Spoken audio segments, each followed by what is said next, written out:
Welcome to this latest episode from InvestHer Podcast. I am Anne, your funding friend, and if this is your first time joining us, a huge welcome to you. If you are a regular listener, well, great to have you back, and thank you so much for sharing your time with us. In today's episode, you're in for a real treat because when you are a founder or a fund, you want to raise your visibility. You want to be found by the right people. And learning how to use PR in the right way and speak to journalists in the right way is an important thing to help you get your message out there faster. And in today's episode, you're going to hear lots of incredible practical tips from Andie Cooper, who is an account director at Beach Hut PR, based in Ireland, and they work across the world. And she helps tech founders around the world get their messages out so that they can share their innovations and how they're changing the world on a wider basis. This is a jam-packed episode full of great practical tips. I can't wait for you to hear it. And Andie is so inspiring and so passionate about what she does. You will go away with lots of practical key tips on how to speak to journalists, how to manage those messages, and what to do, what not to do.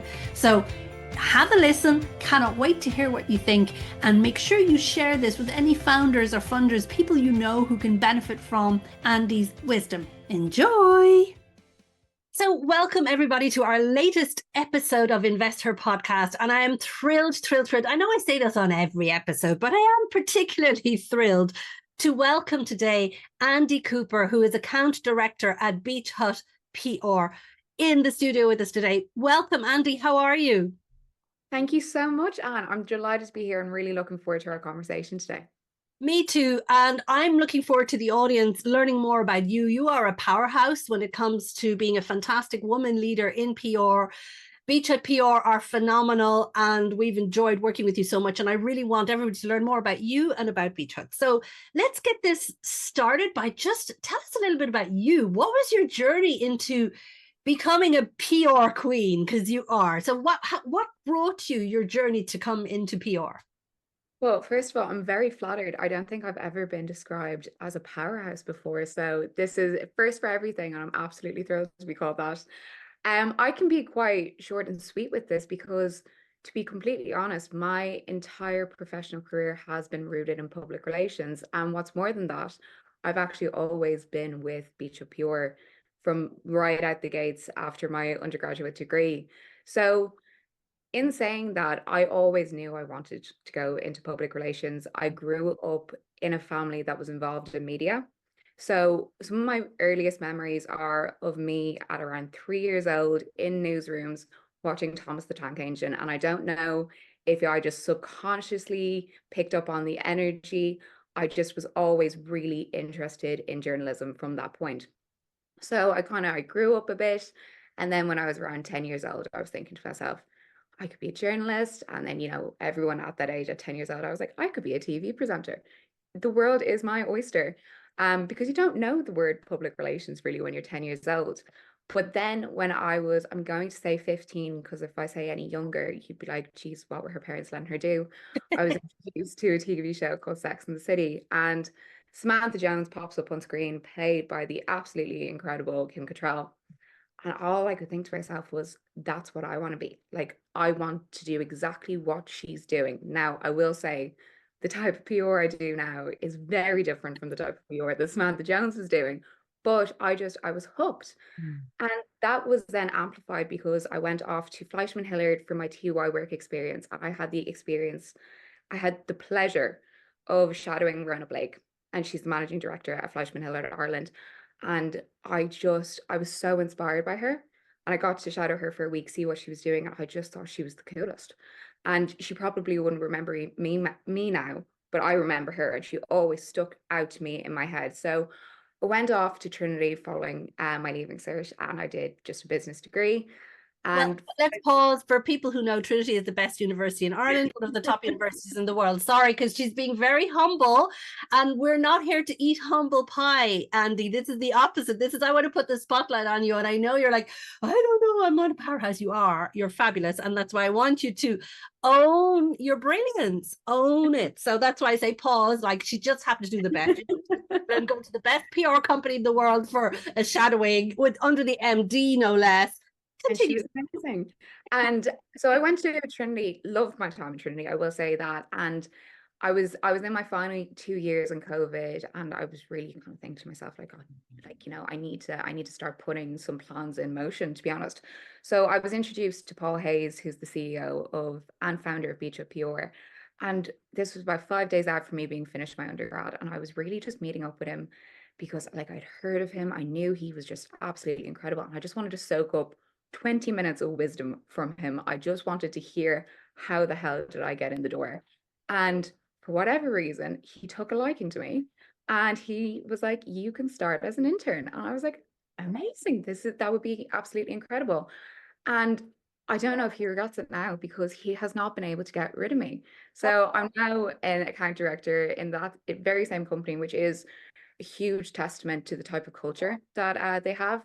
And I am absolutely privileged that I get to wake up every single day and be so excited to go to work. So I've really always cared about journalism, and I think high quality journalism is just so rudimental to our society. So any sort of way that I can play my role in getting these amazing founders to tell their stories and highlight their innovations, that's a win for me. So I get to be involved in the tech ecosystem, both in Ireland and on a global basis, and as well as in media in some way. So I'm really, really fortunate. Well, I want to say fortune and luck favors the brave and the hardworking and the bright, and you're all of those things. And I know, because we've had the opportunity and the privilege of working with each other, and we're going to do more together, and I'm so excited about that. But tell us a bit more, because I love, like, your path was clear. I think one of the things what's really super and inspiring is that you knew from a very early age, yes, you had fantastic role models at home for sure, but not everybody follows that. And that you followed it from 3 to 10 to 15 or even earlier, knowing exactly what you wanted. And that is super. That's already a huge gift. And to make it, but okay, tell us, as we get into learning more about Beach Hut, we can't talk about Beach Hut without talking about Paul. Now, you've said, like, for people who don't know Paul, how would you describe him and just his energy and who he is? Because he is incredible. People don't know him. He's a powerhouse. I'll give him powerhouse. Powerhouse. And he's so incredibly creative, and he's so on the ball, but he's also the best crack. When I first met Paul, and he was like, you know, you can come in as an intern, and I was thinking to myself, because I had no experience really, to be honest, in PR, and I think I met up with him, and I had like pink hair at the time, and I had like nose rings in and everything like that, and he was like, whatever you do, keep the nose rings and the pink hair for when you come in. He was like, this is fun, we are a fun place. There's no pretending with him. He's so authentic in himself that he really brings that to our organization. He wants us all to have fun. He wants us all. I think the last thing Paul Hayes would want is to run a standard run-of-the-mill public relations agency. I think that would absolutely kill him. Yes. So it's like, because of that, it has been such great crack. He is networker extraordinaire as well. He knows absolutely everyone, and he has a funny story and a fantastic story about absolutely everyone. He's fantastic, and I've been so fortunate to work under him and to work with the entire team at Beach Hut, to be honest. I mean, and I remember seeing Paul Hayes, donkeys years ago in Ireland when he did the Startup Wake. Do you remember when he did that? That's way back when. I was in 2015, 2013, 14, 15, something like that. And when he was one of the first to say, okay, let's celebrate failure. What do we learn? Let's talk about the things that didn't work. What are the learnings? And his humor is infectious. And he's so smart. He's so smart, and he's so on the pulse. He's got a finger on the pulse of all the trends and everything that's working. And then That's the first time I saw him. And then fast forward to a couple of months ago, where I had the privilege of seeing him on stage at Fierce, the fabulous event. Shout out to Lorraine Curran from NDRC. Amazing event, Fierce Founders for women founders in Dublin, that happened a couple of months ago. And Paul was on the stage with Andie Cooper, and the two of them were just a hoot. Like they said the serious stuff, but with such generosity, authenticity, and fun. So everything you've described is him in a nutshell. And he was laughing because he's like, I'm not saying anything I was supposed to say, was I, on the stage? I didn't get all my points good, but he did, and more. And so much so that I remember you were in the audience and I jumped up to see himself and yourself and Anya straight after his talk, and I said, Paul, I want to talk to you. You're amazing. Like, and I want to reconnect because I had seen him so long ago. But everything you say is true. And you know, he is phenomenal. As you say, uber networked, uber, and just generous and kind, because I went to him and I said, Paul, I have this big, hairy, audacious goal, this big mission. I would love your advice. What can we do? And he says, right, here's Andie, set up a call and let's start talking. And then we went further. But that's just testament. He didn't need to do that. He could have told me, Anne, lovely to meet you, see you another time. But he didn't. No, and I mean, like, that is him to his core. When he thinks something is worth doing, he ensures that the resources are put in place to do it. And myself and Paul, after meeting you that day in Dogpatch, we had a conversation ourselves, and we were both just so passionate about because we were feeding off your passion for your mission, the vocation that you're on. And we were just like, we have to work with her in whatever capacity. And he's, you know what I would say, he's a huge champion of not just women, but anyone that he knows is worth putting a little bit of weight behind. He is a huge champion of that. So I think that, as I said, it kind of seeps into the culture of the company. So a lot of places will put up on their website, if they're hiring or whatever, they'll be like, I'm a meritocracy, and they don't mean it.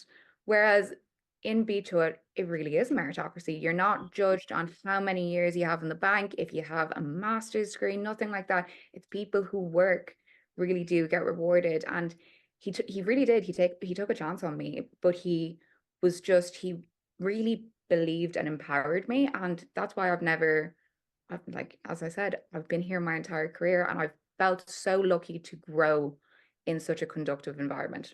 And it's all driven by him. And it's also driven by my phenomenal managing director, Niall McLaughlin, who is just unbelievable. He's wonderful as well. And again, kudos to Niall. We've had 2-3 conversations, love him to bits as well. Very strategic, very kind, huge heart. I mean, you all are phenomenal, and I'm going to be singing your praises because that's what I want to do, because then it is genuine from the gut, from the heart.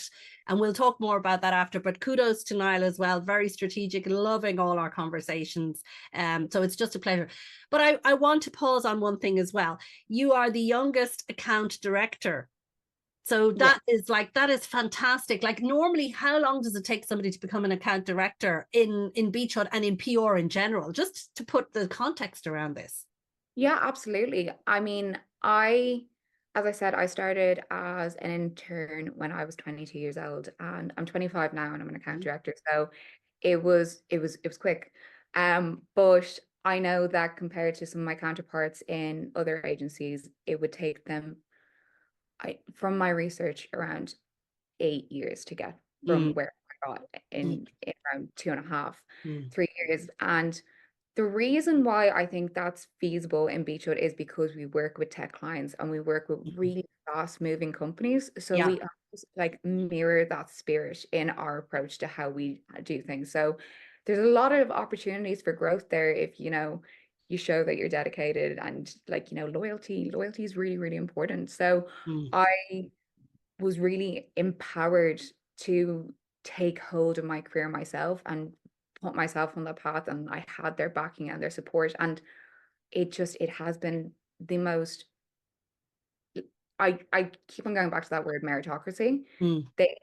If I was ever in a review or anything like that, we're never like, but you're whatever age and you haven't done this yet or anything like that. They were just so like, your experience has come from the fact that you've worked with these clients and you've worked with these at this pace, and I've been allowed to match up my career path with that. I love it. And I think that's testament to just other workplaces to listen and learn and to see what is part of a secret sauce of a highly meritocratic, empathic, effective, efficient, and powerhouse work culture that, and of course, always comes down from the leadership. So you're talking about Paul and Niall. Of course, that comes from their DNA as well, which is very important. So tell us a little bit more about Beach Hut PR. Like, which clients you talked about the fast moving tech. So what type of clients do you work with, and the scope? Where in the world do you work? So in describing Beach Hut, I think it's really important to go into what our purpose is, because our purpose is our guiding star. It's how we maneuver and handle every single sort of relationship that we have, be it with our clients, with media, etc., and with each other. And our purpose is to help innovative companies bring their stories and the benefits of their innovations to the world. That is really what we're all rooted in. So we work with some of the best minds in the entire world who are doing these amazing things, and they're solving problems that I didn't even know needed to be solved. And they're creating these services and products that I didn't even know could exist. And our job is that we get to digest all of this knowledge, and we get to distill it, and we get to make it accessible, and we put it in front of the intended audience. So I know, obviously, with all the work you're doing, investment is so crucial in allowing businesses to grow. So we ensure that they're put in front of their target investors, the VCs, the angel investors, funds. So, but in order to do that, we have to take away everything they're doing, which is so complicated, and we just have to make it digestible. And we want to show not only what they're doing, but how it impacts regular people and how it's going to change the world. So that's our purpose, and that's what we get up every single day to do. So it's phenomenally exciting work.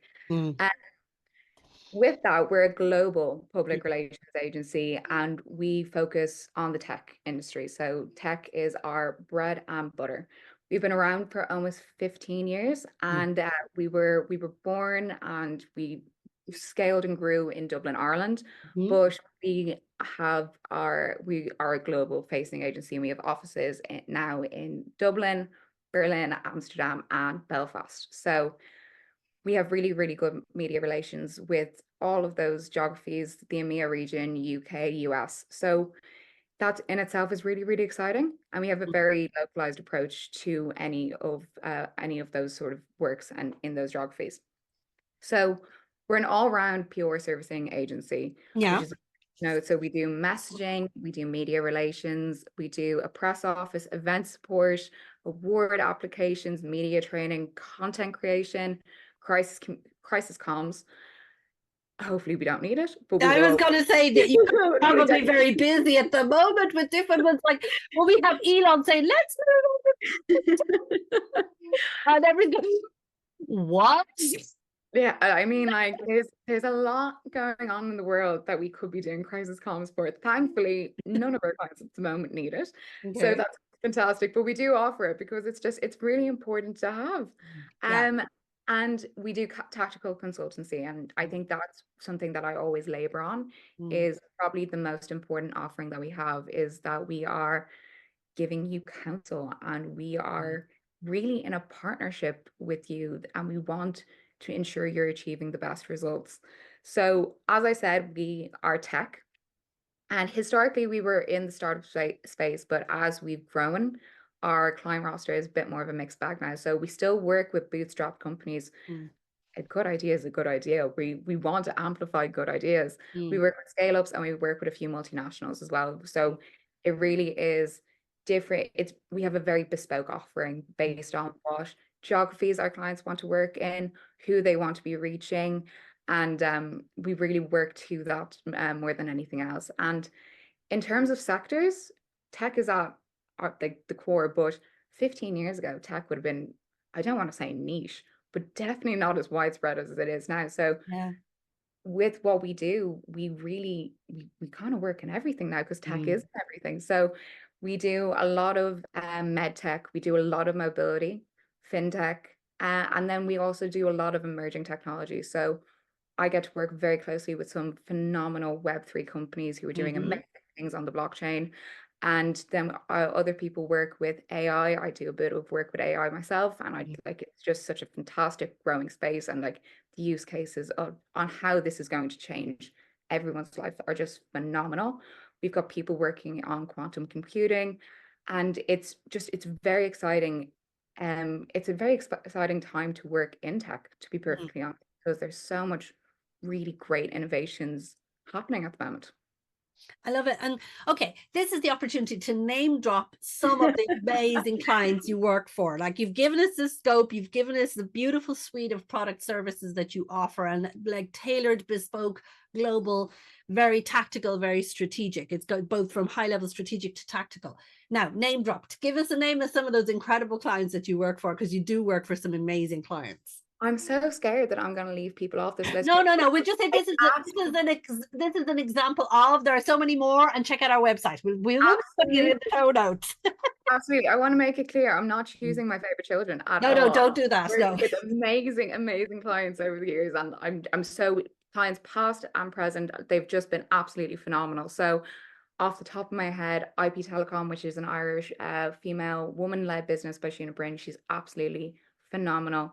City Swift, Coinbase, we do their Mia comms, and they're absolutely fantastic. A really interesting space. Brent the Runway, we did work with. Mana, which is an amazing scaling Irish company. Bobby Healy's fantastic. Tell them what they do, because I discovered them in my local, in Blanchardstown Centre a couple of weeks ago when I was there for the summit. What do Mana do? It's so cool. Mana, if you had said what Mana do to someone maybe 10 years ago, they'd be like, that is absolutely crazy. That is it's never like what? And what they do is essentially it's drone delivery, and you can get it in Blanchardstown. You can have your boojum delivered to you via drone in Blanchardstown, and it's incredible. It's more effective, it's more efficient. It's going to change the world, and it's going to change the way products are delivered to people, and it's absolutely incredible. And they're scaling at the moment, and they're just absolutely phenomenal. I was like, oh my God, you could order your takeaway and get it delivered by drone in your back garden. I'm like, what? What? That is so cool. It's amazing. And you know, it's like it's really just it's so innovative, and like the technology behind it is like absolutely incredible, and they've got a fantastic team, and they're such a good example of a phenomenally successful Irish business who've taken they have such a great idea. So they're really fantastic. Other Irish companies that we've seen scale, Provisio, which is an accident prevention technology for cars, and they're absolutely incredible. It's run by CEO Barry Lund down in Limerick, and that team is unbelievable. They are so cool, and they're so amazing, and they're great.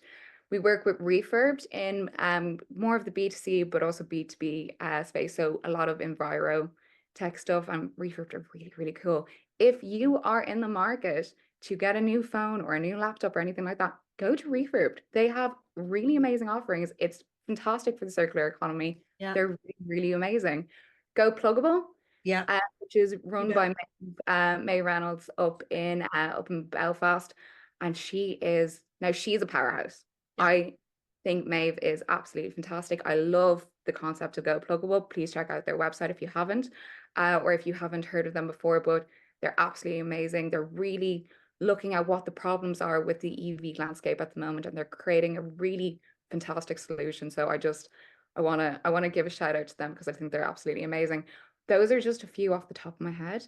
But as Anne said, please check out our website, and you can kind of get a bit of a feel for all the other companies that we work with. We do also work with events and service providers. So as I said, tech is in everything. So we were lucky enough to partner with Dublin Tech Summit this year. And we work with consultancies, recruitment agencies, law firms, all in the tech space. And it's just, as I said, every day I wake up and I am dealing with different sectors, different people, and it's very exciting. Oh, and you know what? It completely emanates from you. That's the wrong word I'm trying to. Like in French, the word is rayonner, which means it's like you're emitting beams. It's beaming out of you. The passion that you have for your work, for your clients, it's wonderful to see. It's not every day we see such passion and pride, because what also comes is the pride for where you work and the clients you serve and the missions that they have and how you serve their mission and amplify it globally. So it's just great to see and hear, Andie. For those who don't see the video, you can see her smiling, but really it is, you can tell the passion from her voice, and I love that. So now let's dig deeper. And can you give us an example of how you help founders, and maybe particular women founders? You mentioned Maeve and some others. How do you help them get visibility to scale? If you have some examples that you could share with us.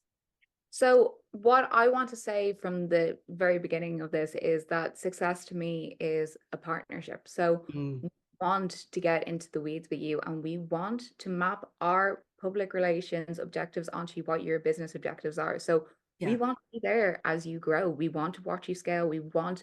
And that's not just in relation to funding. We want to see the expansions. We want to see the new appointments, the acquisitions. We want to see you widen out your offering. And I've been so fortunate that I've seen so many clients do exactly that. And then I get to amplify that news, which is always really, really exciting, because you get to like a lot of journalists, if you've been with us for a while or you've been interacting with media for a while, a lot of journalists are just really bought into your story. They want to see you succeed as well. So the small part we play in your growth, that is the most validating and valuable thing for me in my work. So as I said, I want to see how far your business can grow, and we at Beacho, we play a small part in helping you achieve that. So in terms of two examples, there've been two fundraisers that I have seen two companies go on in the last year that have been long-term clients of ours, and more than clients, they've been partners, they've been friends of Beach Huts, they've just been absolutely fantastic. So IP Telecom is one that I want to shout out, because I think the telecom sector is very male dominated. Yeah. IP Telecom is 50-50 down the middle, complete split, led by CEO Sheena Breen, and she is the best crack ever. Not most importantly, but it's a very important part of it. And she has, with her team, her fantastic team, has really scaled and grown her business. So last year she did a 6 million round. Wow. Team, yeah.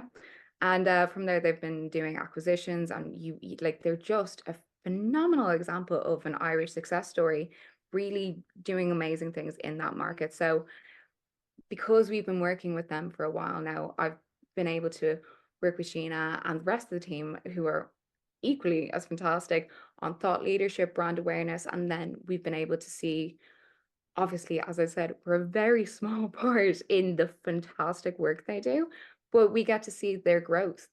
And that's been really exciting, because, we were working with them for a good chunk of time before those announcements came in. So that visibility has been absolutely phenomenal. City Swift are another example of a client that recently did a raise, and we've had long-term engagements with them. That is an absolutely fantastic business. I would recommend anyone check What them do out. they do? Because for our international listeners who maybe not know in the Irish market. So they do essentially AI to make bus networks more effective, faster, and reliable, Great. which, as someone who uses the bus, like anyone who uses the bus knows what the pain points of using the bus are, and their technology is helping to alleviate that. So they're huge in the UK, and they work with really fantastic organizations, and they're really innovative, and they're amazing. And journalists love them because they are such a fantastic Irish success story who's growing. And again, those are only two examples off the top of my head, but they're, as I said, I want to really labor on the point that it's a partnership. We play a very small role in that, but when we have these long-term engagements with clients and we get to see the fruits of their labor and we get to see the journey that they're going on, that is what success is to us. I love that. And I mean, that says a lot about you all, really. It does. That you really share and you feel part of, and you are part of helping to build the success, and you really are proud of your client's success. And that's phenomenal. A minuscule part, I will say, like we are, but all we want to do is amplify their stories and amplify what they're doing. Like in the case of City Swift, as I said, I take the bus. the fact that there is a company out there who's making that much more enjoyable and keeping this human-centric approach to this technology, that's amazing. Like, that's absolutely incredible. So the more that we can amplify that and show the value of that to relative audiences, that's perfect. And like that makes me, because I didn't know about them, and it makes both of the examples that you cited, I was not aware of, because I live in France, so we don't necessarily hear all of the news from these amazing Irish, even though I'm Irish, I'm very proud, very Irish and proud, and I'm half Spanish and proud, so happy that we won the European Cup in the Spanish side, so everybody's happy. But really, I love the examples. And when you were giving those examples, already was pinging off of my saying, oh my God, I need to introduce them to here, because I'm already thinking of, oh, I have an opportunity in this city for that company. And I'm like it's just, the sparks are flying in my brain going, how can I help them too? Because that we're similar, Andie, and in that it brings me so much joy to put the spotlight on incredible women-founded companies, because I believe they deserve and need access to the same opportunity to funding and markets as the male counterparts, and they're just not getting that for many multiple silly reasons that we're not going to list here. It's not the objective of this conversation, but we both get the joy in putting the spotlight on them. That's literally why I exist. It's like, how can I connect those women with markets and money, with money and markets, and help them to go stratospheric, because I believe in them. I believe in women, in what we can give to the global economy, and we're seriously overlooked and underfunded, and that's what gets me excited too. So we're so aligned in our motivations, and then that's important too.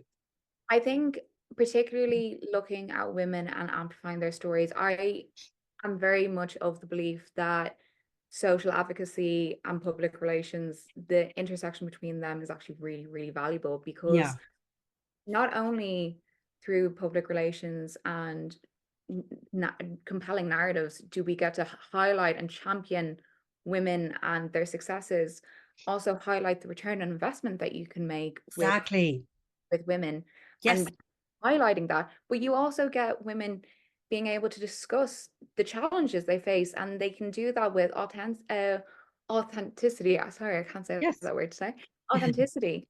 And that's so important, because a woman's journey fundraising is very different to a man's journey fundraising. So I think opening up those conversations and fostering dialogue on things like this is just really, really fundamental, and it's good for the ecosystem. So any way that we can look to work with women-founded businesses and really promote them in our own way, highlighting the amazing things they're doing, that's absolutely, that would be a big passion of mine.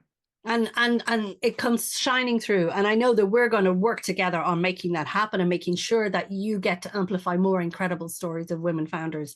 So let's dive the next level down into the conversation and say, like, you are a PR expert, so what would be your key tips to founders who want to raise their profile, particularly like using PR and communications during their fundraise and after, because you've talked about the different phases and how you accompany your clients as they grow and scale. So let's take the example of a woman founder or a male founder, but like we are addressing a lot of the women here. What would be your key tips on how to work with a PR agency, what to do while you're doing your fundraise? So while you're doing your fundraise, my main objective and if anyone who is bootstrapping it themselves at the moment and maybe doesn't have the budget or the funds to engage with a public relations agency, wants to take a little bit of advice on how a bit of awareness can help, it's really just getting your name out there during the fundraise. So you have to highlight why you're a company that's worth paying attention to. So in the case of fundraising, that you want to be showing your investors why you are different from your competition and what you're doing. So look, when people Google a company, obviously they go onto their website and they see everything, and they can get the nitty-gritty details, but they're going to look at reviews and they're look at news articles. And what PR does is lends credibility to your story through a third party.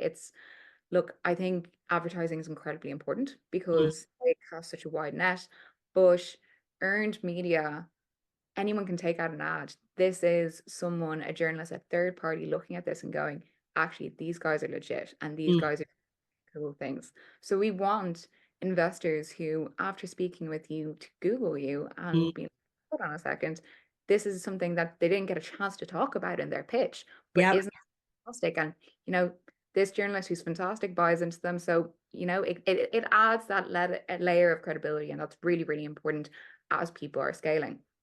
But I am very conscious that for people who are bootstrapped, maybe that's not feasible, as I said, to engage with a public relations Well, agency. what would be a tip there? I mean, like what you've just said actually was really good. Like a light bulb went to my head. I said, that's bloody genius. It's true that we think, of course, we want to get in front of the journalists and we want to get the visibility. And it's to make sure that when somebody and a potential investor Googles you, they're going to find you through these independent journalists. So one tip could be like you identify who are the key journalists in your sector, and then you reach out to them, but with something meaty. That's where I want you to kind of give us hone that advice. Exactly what I was going to say Yeah. is, if you are in your early stages and just you don't have the budget, Mm. what you do yourself is that research. Obviously, a public relations agency will do it for you, but have a look at what journalists in your target market. So if you're looking to raise Irish capital, have a look at what journalists in the Irish media landscape cover your beat, Yeah. and try form media relations with them. Something I would always say to clients, and this can be done before an interview, and it's particularly effective post an interview, is the days of a little black book are long behind us. Mm. Journalists use their LinkedIn and their Twitter as their black book now. Reach Yeah. out to connect with them. And you know what, particularly if you're using your own social channels and you're publishing what your business is up to and also your insights into the sector, a journalist is seeing that. And if they know that they're going to write a story on XYZ and they know you can speak about it, that you may just be reached out to. So highlighting that and making those organic media relations in the early stages, that's really, really fundamental. And that's a tip I would urge bootstrapped founders to maybe integrate. So reach out to those journalists. There's no harm in doing it. Do it. Obviously, you can't be selling too hard with them, Mm. but you have to show that you have something to offer them. And I think that's really, really important in the early stages. Media relations is just so vital. And Yeah. that's so in terms of pre-fundraise, it's all about brand awareness. It's all Mm. about raising your profile. And a really solid way to do that is by reaching out to those journalists, seeing what they're writing about and seeing how you can help them write the best story possible Yeah. on you. They're interested in doing a piece on you as well. Like, perfect, amazing. So Yeah. that's something I would really urge founders to do. And I just want to pick up on one of your tips there is also to share your insights. So yes, it's like, what are they interested? So kind of know, because you are working on a specific problem within a sector. So you're going to have very tangible insights that maybe other people are not seeing. So it's kind of identifying what's the juicy bit that they may not know and be aware about that you can feed them. That's going to get you that quote, that's going to get you maybe more visibility, but actually using your knowledge, because I think that's part of the challenge when you're a bootstrap founder is like you are time poor. You're doing 20 jobs and you don't have enough time, and you're not maybe thinking strategically about what could be useful to that journalist. So I think what your advice about carving out piece of time and making it part of your strategy during your fundraise, I wanted to ask you a question. Who should be doing that searching and building the relationship with the journalist? Is it the CEO or somebody from their comms team if they have somebody in comms? What would be your advice? CEOs are just so stretched for time, and they have so much going on Mm. themselves. If you don't have a comms team, if you're not in a stage to have a comms team yet, get someone in your marketing department. There's no point in you passing this task off to someone in your finance department. Like, No. Yeah. have someone who knows or sees the purpose of public relations in a really holistic manner and knows that this might aid in your own media. If Mm. you get a bit of earned media, Mm. sees it like that, get them to have a bit of a look and think to themselves, where do we slot in and how can we slot in effectively? That's super strategic. I love that. And I want to pick up on the point that you're talking about earned media, because listen, as a CEO, I get spam emails every bloody day on LinkedIn, even on my SMSs now, like, oh, buy your page spread and we're doing the CEO of the year and you want you on the front cover. It only costs $2,000. I'm like, spam, block report every day. What would you say to people who could get enticed with saying, oh, I really want some visibility, I don't have any kudos, should I pay to play? With like one of those things, I mean, I'm not with a PR agency, that's different. I think it's case by case, to be perfectly honest. It really depends on what your business objectives are and like what your budget is. So I always say to my clients, I will never pass on a paid opportunity to them unless I think it is of value.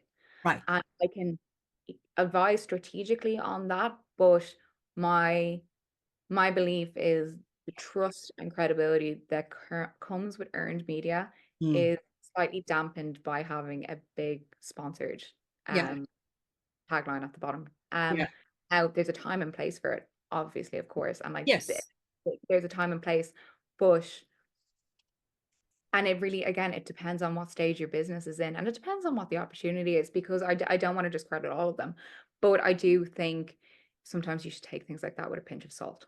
Yes, I'm glad you said it, and it's better coming from you than from me, because I totally agree with your point of view. Okay, so you've talked about during the fundraise, the objective is to build brand awareness, to build the relationship, start building your Rolodex with the journalists who are in your sector, start getting known, being able to feed some thought leadership and get some earned media coverage. Now, when you've had a successful raise, when and how what's a good idea and your key tips to someone then to amplify and say, okay, how do we take this to the next level when we're scaling? So I have found that sometimes businesses, and like rightly so, they get very caught up in the fundraising announcement, because I mean, like it's huge. Like it really is huge, and it highlights the journey that you're going on. And it's great to give a shout out to your investors. It's great to show what you're like, where you're aiming to be, and where your own personal roadmap, not only where you've been, but where you're headed, Yeah. So I think that's fantastic. But I would always say to all my clients that it's really important to remember that the fundraise press release is not the be all and end all. Yeah. What's really important is how we leverage off of that. We always say it, there's only so long you can talk about yourself to the media before that's mum and apple pie. And if you're only talking about yourself and it's only ever your name in the headline, people lose interest, and like at that stage the only person that's reading that is yourself. So we want to then take and leverage this news, because like, look, black and white, it is news, it's great news, and journalists love reporting on a good news story. But what we want to do after that is be able to point to that, show what you've done, and then insert you into industry discussions on where the sector is heading. So really what comes after that is the thought leadership piece. Anything else? So like, we want you to be giving interesting insights, we want you to be talking about your sector or the future of your sector, because no one knows your sector like you. And to break through the noise, like particularly like you look at the space, like the AI space. Go online to a publication every morning. The first 3 stories in the tech section are going to be about AI. You want to cut through the noise? Tell them something interesting that is rooted in fact, is rooted in data that you have, that you give, and highlight how much you are at the forefront of this innovation. You know where the ball is going to hop. We just need to insert you into those stories to highlight that. Love it. Super strategic advice. I love it. And I think that's going to be super helpful to our listeners who are listening. And even also, if we flip it and say, Andie, what would you say to funds who are raising funds? Because funds are also in that situation where they need to raise their profile when they're raising a fund, particularly if it's an emerging fund manager, a new team doing the first fund one. Would you have any nuances for funds on how to raise a brand awareness on their part of the journey, and then after they've closed the round, they've closed their first fund? Any nuances for them? Very little nuances for them, to be perfectly honest. It's like, look, every client, every fund, anything like that, it's obviously very, very bespoke. But the formula is kind of the same, to be honest, in that like you need to be highlighting what your value is, why this fund is different, and why this is worth paying attention to. then obviously you lean into your own expertise. So even if the fund is new, the people behind it most of the time have like these incredibly storied, varied careers and Mm. expertise that they can lean into to raise the profile and the awareness. Love it. Perfect. So now let's zoom out. What's the best way to partner with a PR agency to get the best results? Because I think that's also good tips for founders, because it's like the first time they talk with tech people and developers, if you're a non-tech founder, you know, those conversations can go right way or wrong way. And it's great to give some tips on how's the best way to work with a PR agency. So what would be your key tips on that? The first thing I always say to any prospective client, when we're in the stages of, you know, we're close to coming to a handshake, is success is a two-way street. We want our relationship to be as collaborative as possible. Yeah. And look, I'm a comms person, but my belief is the most important communication for me to have is with a client. I want honesty, clarity, and I want you to feel like we are part of your business and you can come to us if you didn't like something or you want to see more of something. Yeah. I want that honesty because that's how you get success. Moreover than that, it's really handy for us to have almost like a two-way news feed. So if you're seeing stuff in your sector that you're like, actually, I know we didn't talk about this early on, but I'd love to comment on this. Send it to me. Yeah. And I can see what I can do. Vice versa. If I see something and I'm like, look, I know maybe you don't want to talk about this, or maybe it's not, maybe it's kind of going a little bit off track from our strategy, but I think this would be worth commenting on. I think something I labor on a lot is when a lot of people kind of believe that when you're engaging with a public relations agency, it's like a press office, and that's why I want us to get clear. This is not the same. it's not the same. And like a press office, you know, there's a lot of value in press releases, but a press release gives you the details, it gives you the basics.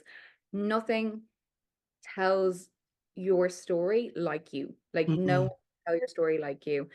And moreover than that, what I want in a relationship, and I hope all my clients want, is counsel. I want to be able to give you advice on, I think you should say this, and I don't think you should say that. And that's going to resonate here, but don't say it there. So we're really, really strict on that. In terms of how we actually work with clients to ensure that all makes sense, is we really do a deep dive into your business at the very beginning, which is our strategy session. It's about 2 hours long. And we take every single thing you've said and we really get into the nuts and bolts of it.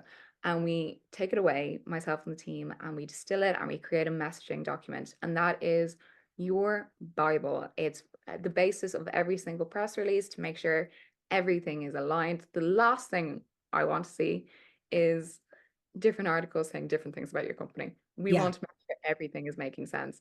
And that's for your briefing documents. That is everything. But moreover than that, we will do media training with you because I want to ensure that you are really comfortable speaking with media about certain things. And we want to make sure, there's a quote from a movie called Uptown Girls. And like, this is like a movie with Brittany Murphy and Dakota Fanning in it. And it has nothing to do with business or PR, but Dakota Fanning, who's like 5 years old, and it says that fundamentals are the building blocks of fun. And it's something that I take really seriously, even though it's a 5-year-old movie, in that the best way to have a strategic partnership is getting all the fundamentals down from the get-go. So making sure your messaging is solid and you like it, I think is really, really important. So making sure that you're all singing off the same hymn sheet and making sure that we establish what type of relationship we're going to have early on. I think that's how we get success, because we're your partners at the end of the day. We don't want to see you crash and burn at all. We want to see you grow and scale and your technology go to whoever it needs to get it. We want to see that. So in order to make sure that we're doing that, we want to get off on the right foot from the very, very beginning. And I think, so that's important for people who didn't hear the distinction between a PR agency and press office. So tell us, what are the basics what the press office will do? Because what you're describing is true partnership, true strategy, clear clarity in messaging, but also being very strategic on who you share the messages with and making sure that they're all aligned so that whenever anybody picks up anything about your company, it's saying the same story and they're not going to get a weird version in some other medium. So just to clarify for those who don't know what a press office is, what's the difference between what you've just described and them? Press office essentially just writes and just sends them out, fires them out. There can be little to no context Yeah. done by the press office. Yeah. And it doesn't give you the full suite of offerings that a PR agency can give you, which is like, it's something that I've been thinking about a lot recently with the rise of AI in marketing functions, is that technically speaking, AI can write a press release, and not, albeit not a very good press release, Yeah. but if companies are trying to cut down on costs and they're thinking to themselves, I want PR, but I don't want to spend a load of money on hiring a PR agency, I can just write the press release myself and send it out.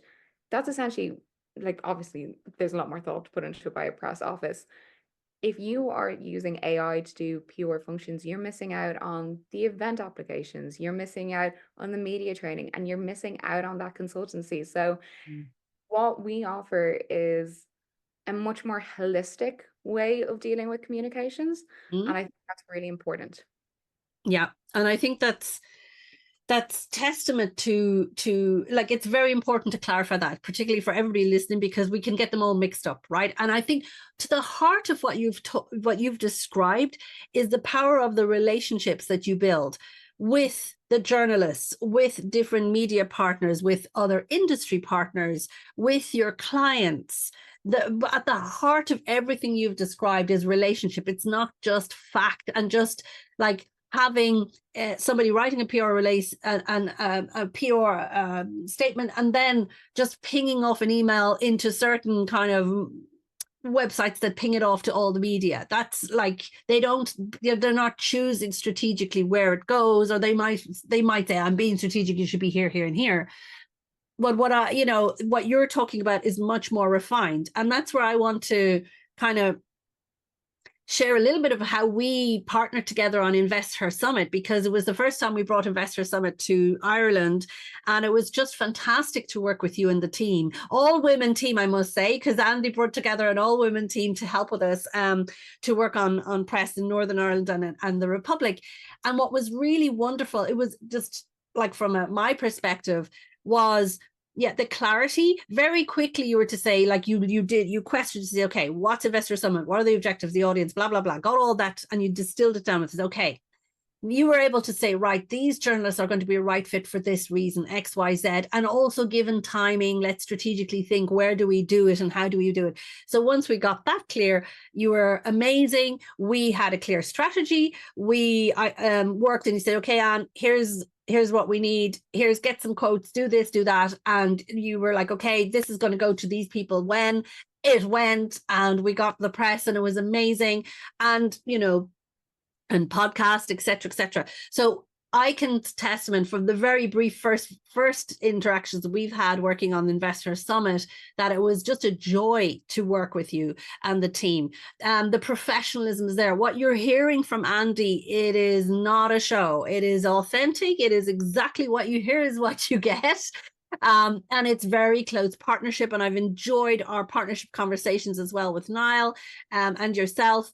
And it really is about building something together. And I did feel part of the team. And I said, oh my God. And what was amazing was I didn't have to, like, it was utter trust. And I want to say, not like blind trust in the positive sense. It's like I would follow Andie and what she says and her team anywhere, because I trust and I know what she did and how she did it. That trust is there. And it was just beautiful to be able to say, okay, brilliant, I give you what you need, you get it to where it needs to be, it appears then in the media, and then we share. Hello, happy days. Wonderful. And it's just a joy. So from having experienced that process, I cannot recommend Andie, Beach Hut PR, and all the team, because we work with Northern Ireland team and the Republic, and I'm sure we'll do stuff with other parts of the team moving forward. But it was a joy, and I really mean that sincerely. So if you're listening to this, really consider, and you say, oh my God, I want to partner with people who get it. And not only that, she's got a big beaming smile, but it's true. Like, we're on a mission to also support women founders and funds who are doing this. So like, we as in Beach Hut PR and Global InvestHer, we want to be able to amplify you. And that's why I don't choose to put anybody on the podcast. It's strategic as well. It's because I only have guests that I believe in, that I know, the same way you just described in and how you amplify the founders. Those are all our guests are chosen with care, and because of what they're doing, who they are, who they're serving, and the message that how that's going to help the world and help either women founders, what we're trying to do to close the funding and access to markets gap, and more. So I just have to say it a big thank you, because it's been a joy and I'm looking forward to next phases with you. But it's really amazing.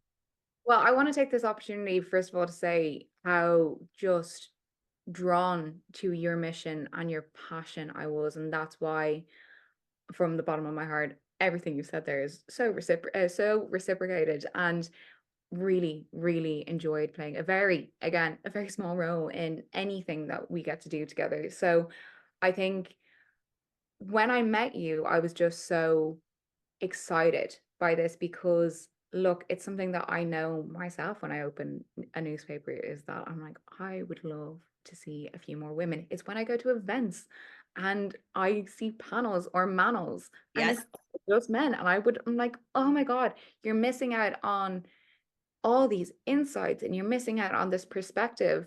And any way that we can even the playing field and get those women voices out there, that's really, it's a passion of mine. And going back to why that's such a passion of mine as well, is like, I went to Alexander College in Milltown, Dublin. For people on the podcast who aren't familiar with Ireland, it's an all girls secondary school, and I grew up in, I don't want to call it an echo chamber, because that's not true, but I grew up in this environment in which I really firmly believed that women could do absolutely anything, because like, why wouldn't we be able to? And that was so to my core, something that I believe, because I got that in Alexander College. And my former principal, Barbara Annis, who's still there now, and I adore her as well. I remember her saying before that she wanted to not raise, but she wanted not only good girls, but girls who lived good lives. And I thought that was so incredible. And there's been so many amazing women come out of Alexander College. And as I said, I grew up. And you're one of them, Andie. You're one of them. And I really just, because of that, I really just believe that like women could do anything. And then you kind of go out into, I don't want to call it the real world, and you just suddenly you're kind of, I'm not only seeing men's stories, but a lot of the time it's a lot of men's stories. And I'm like, oh God, I saw so much value in what women were saying. So like, let's kind of bring that along with me now. And I'm like, I'm out of Alex, oh my God, years now, like years, like 8 years now. But I just think that always stuck with me. And then hearing you speak to me, that passion that I had and that belief that I had suddenly all came back to me. And I was like, this is something I just really, really believe in. And there's a way that I can help. So let me just do that. So I will say that you were an absolute pleasure to work with. And we set up interviews for yourself. And this is actually what goes back to the point I wanted to make about a press release is great, because it has all the information down. It had all your speakers down, and it had all the basic stuff, but all the facts. But what really was effective communications was the fantastic interview you did with Kathleen Gallagher in the Business Post. And following on from the event was you sitting down with Joe Lynham on News Talk, discussing the event, setting the scene for the next few events to come. That's where the real value is, because your passion and your authenticity, you can't make that up, and you can't read that off of a press release, but your passion lifts up off the page. And it was just absolutely fantastic. And you are a phenomenal spokesperson, not only for your organization, but for women as a whole. So absolute pleasure to be working with you, and looking forward to continuing doing so. And I think that, and thank you for saying all those things, and right back at you. And I think that's where we are super joined, because you've just explained and showcased exactly what you described earlier in this podcast. And that's what you're saying, that it's so important for all the founders. That's why I'm just turning around and saying to all the founders is to showcase your true person, who you are, not a persona for the media. Be authentic, show your passion. and it shines through in all of those things. So let's wrap this up and say, what would be your top key things, your key do's and don'ts when doing PR? Quick fire round. Key do's, key don'ts. Fire round. I'm going to try to keep this really succinct, but the main thing is I want people who maybe, again, can't invest in a public relations agency. I want to give them tangible insights about what they could do if they're facing media engagement. So going back to what you just said there, take the opportunity for what it is. It's an opportunity to tell your story. It's very easy when you sit down to with a journalist going, I have XYZ that I need to say about my business, and this interview is not going to be good unless I say that. You know what's equally important? Have a bit of personality in there, have a bit of color, be yourself. And with that, remember that journalists are humans. So treat the engagement as you would meeting with a client. What I mean by that is, journalists, you don't have to go in there and be stoic. You can be warm and friendly with them. There's a line. What I always say to my clients is, the journalist is not the girl that you met in the bathroom of the nightclub when you had a few too many drinks. That is not who the I love it. do that. Yeah. But like, you don't have to go in there all robotic as well. Be warm.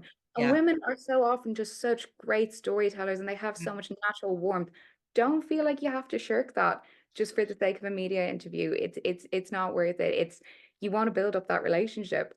There's 3 key P's I want to run through, which is practice, prepare, and perform. So practicing is you doing like mock interviews and thinking to yourself, if you're brushing your teeth at night and you've got 30 seconds, and if someone asks you, what is your company? What would you say in a 30-second slot you would maybe use for radio versus a 3-minute slot that you do on a podcast? How would you break that up? Practicing and doing mock interviews with like family members. So yesterday evening, like, I do comms, I media train people all the time. Last night I got my boyfriend, who has nothing to do with comms, to ask me potential questions that might come up today. And you know what? He had loads of feedback for me, because he was someone who doesn't know the space, going, you need to be clear on that, and you need to be clear on this. And it's something that's so important. You might know all the ins and outs of your business, but the journalist doesn't. You have to remember who you're speaking to. And then following on from that, prepare. The same way a journalist, if they've agreed to interview you, has looked into your business, I would ask you do the same about the journalist. Know what they cover, know their beat. Don't go in there blind, because you're not doing yourself any favors, and you're not doing them any favors either.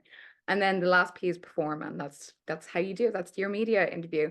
Another really good, I apologize, I know I'm zooming through these now. No, it's good. Take your time. I don't want to rush it either, because we're not on the second. No, because this is super important. Practice, prepare, perform. Off you go. Next. And then be a thought leader when called for, and a salesperson when needed. If you're going to an interview with a journalist and they're talking about something that's going on in your sector, and you're suddenly trying to plug all the benefits that your staff get, you're not going to be like something niche like that.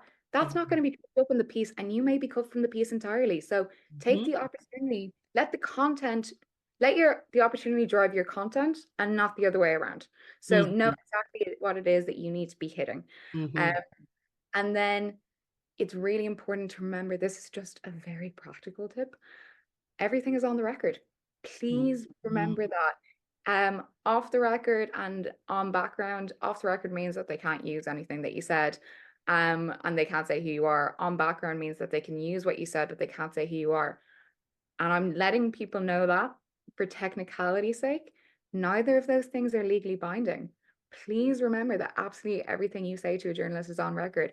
You could be saying, an interview could be wrapping up, and you could say something off the cuff to a journalist, and suddenly it's in the headline. You have to be so careful about that. And it's something that I am a very cautious person. I would say my clients are actually like, they're sick of listening to me be like, please don't say anything that you don't want anywhere. If you are unsure whether or not you should say something, picture it in the headline. If you don't want it there, don't say it. Really good advice. Yep. So those are the do's. Now I'm going to go through a few don'ts. And this, I know this is something that we kind of already touched on, is please take our counsel. And there's nothing we want more than to give you coverage. Like, PR professionals get a hit off getting you coverage. We are results driven people. We are fast paced, we're effective, and we are results driven.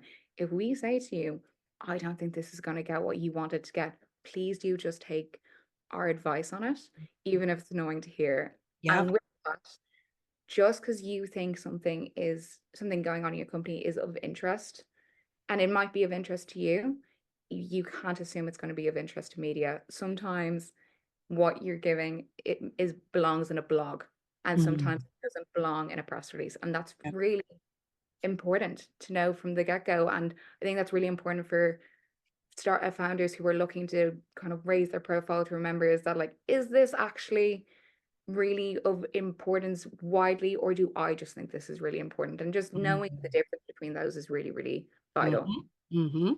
Also, in tandem with everything is on record, I beg this of people, please don't mention any news that a company that you are not ready to have formally announced. So if you are speaking with a journalist and you're doing a profile interview, and you suddenly slip out, like, we just actually acquired this company, and, like, the writing isn't even dry on the contract, or if it's not on the contract at all, you have just opened up huge problems for yourself. So we would also cadence of announcements. If you're doing a profile piece, let it be a profile piece. You don't have to make it from the acquisition news, because you're just kind of scooping yourself.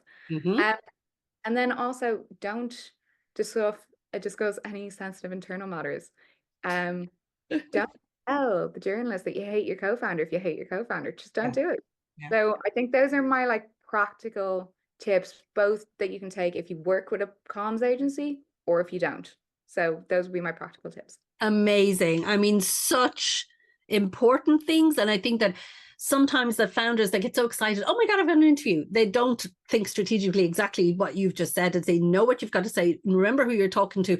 Again, I think that's also a thing that I really loved when we were working together, is you gave me a brief about the journalist before each of the opportunities, and I knew about them. I could read them, and I had questions in advance. And did we do all the questions? No, but we like what you've prepared for this. I prepared for it, so I knew that I'd be ready for any of those questions. And of course, journalists are always going to throw you a few scuds that you don't prepare for, and you just got to run with it. And I was like, I had a couple of those, and I was laughing with the journalist, and he says, "Oh, like, I didn't think you were going to do that." I said, "Well, of course I'm going to do this, because I'm going to, So, like, I am going to name drop this particular name because it's a big name, so I'm going to try." And he was laughing at me, and I said, yes, of course, why wouldn't I? So but it's really, I think, thank you for that wonderful counsel on your do's and don'ts. So recap: take the opportunity to tell the story, be yourself, and have personality. Practice. So the 3 P's: practice, prepare, and perform.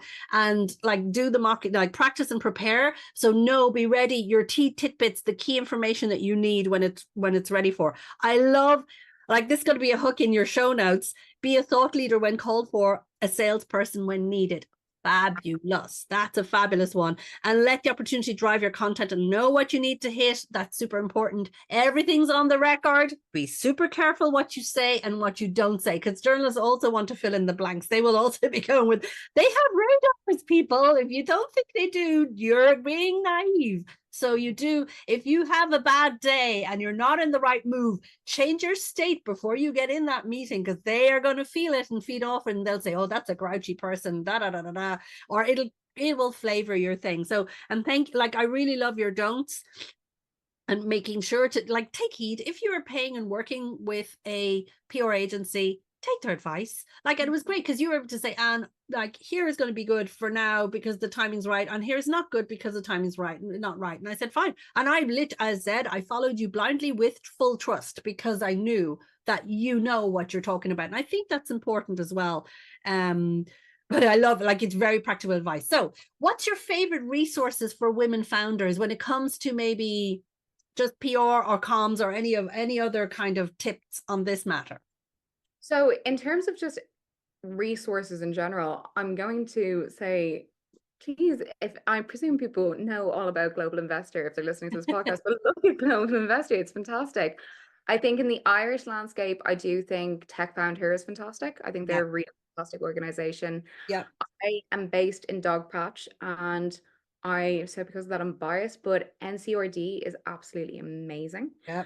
Anything Dogpatch is amazing. If you are a founder and you want a community and you want access to resources, go look at Dogpatch. Like, they are absolutely incredible, and they offer so many networking events. They offer so much learning and development.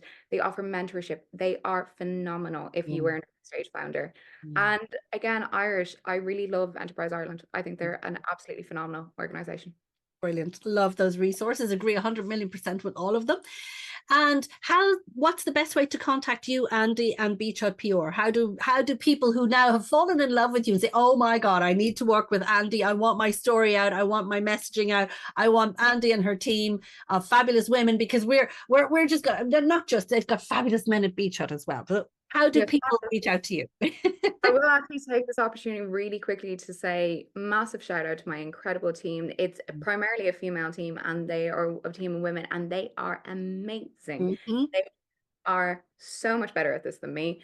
I'm lucky enough to get this opportunity to speak about them, but they are incredible, and I adore getting to work with them every single day. So the best way to reach out to me and get to meet some of this fantastic team is if you reach out to me on LinkedIn. My name is, just a reminder, it's Andie. It's very rare that you find a female called Andie, so I should pop straight up. Or you can go to our website, which is www.beachhutpr.com, I think. But if you just look up Beach Hut PR, it should pop up, and there's relevant email addresses there, and we'd love to have a conversation with you. Amazing. Well, look, thank you so much for being on this podcast today with us, Andie. It's been a true pleasure. I mean that from the bottom of my heart. You can tell the passion that comes from what you do. You have a bright future. You are building a bright future for yourself, for Beach Hut, but also for all the companies that you accompany and for your team. So keep trailblazing, keep being a powerhouse. And I am giving you an open invitation. Let's do another podcast episode next year, and we'll see what stories we can share about what's happened since, because I know there's going to be great stories of other founders that you can share, of that you've accompanied and partnered with on the journey. So I'm giving you an open invitation now. Let's do this again next year sometime and just do a catch up to learn more. But thank you so much for being with us today. Thank you so much for having me.